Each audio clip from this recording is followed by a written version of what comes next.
Chapter 8. Getting Started. There is gold everywhere. Most people are not trained to see it. I wish I could say acquiring wealth was easy for me, but it wasn't. So in response to the question, how do I start? I offer the thought process I go through on a day-to-day basis. It really is easy to find great deals. I promise you that. It's just like riding a bike. After a little wobbling, it's a piece of cake. But when it comes to money, it takes determination to get through the wobbling. That's a personal thing. To find million-dollar deals of a lifetime requires us to call on our financial genius. I believe that each of us has a financial genius within us. The problem is that our financial genius lies asleep, waiting to be called upon. It lies asleep because our culture has educated us into believing that the love of money is the root of all evil. It has encouraged us to learn a profession so we can work for money, but failed to teach us how to have money work for us. It taught us not to worry about our financial future because our company or the government would take care of us when our working days are over. However, it is our children, educated in the same school system, who will end up paying for this absence of financial education. The message is still to work hard, earn money, and spend it, and when we run short, we can always borrow more. Unfortunately, 90% of the Western world subscribes to the above dogma, simply because it's easier to find a job and work for money. If you are not one of the masses, I offer you the following 10 steps to awaken your financial genius. I simply offer you the steps I have personally followed. If you want to follow some of them, great. If you don't, make up your own. Your financial genius is smart enough to develop its own list.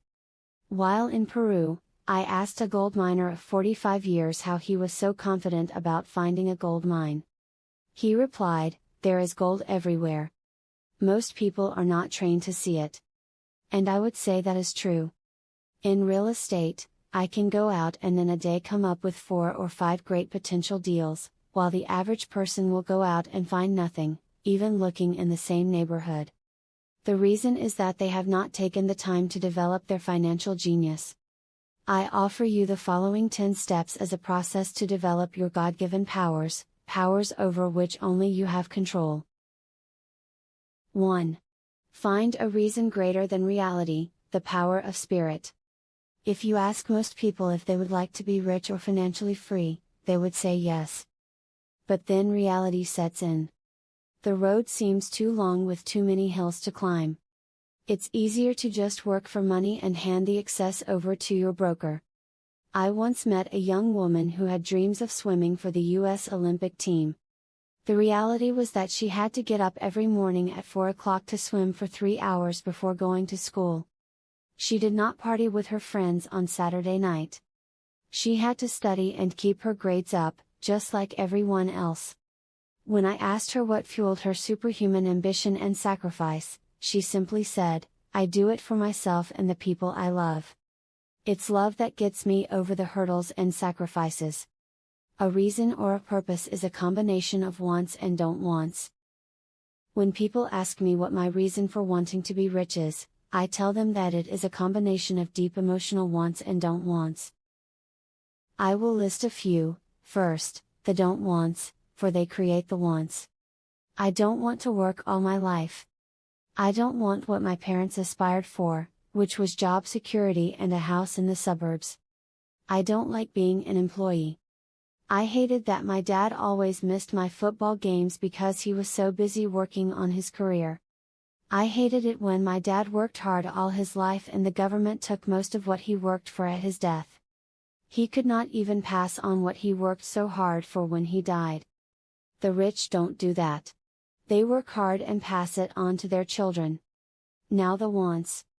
I want to be free to travel the world and live in the lifestyle I love. I want to be young when I do this. I want to simply be free. I want control over my time and my life. I want money to work for me. Those are my deep-seated emotional reasons. What are yours? If they are not strong enough, then the reality of the road ahead may be greater than your reasons. I have lost money and been set back many times, but it was the deep emotional reasons that kept me standing up and going forward. I wanted to be free by age 40, but it took me until I was 47, with many learning experiences along the way. As I said, I wish I could say it was easy. It wasn't. But it wasn't that hard either.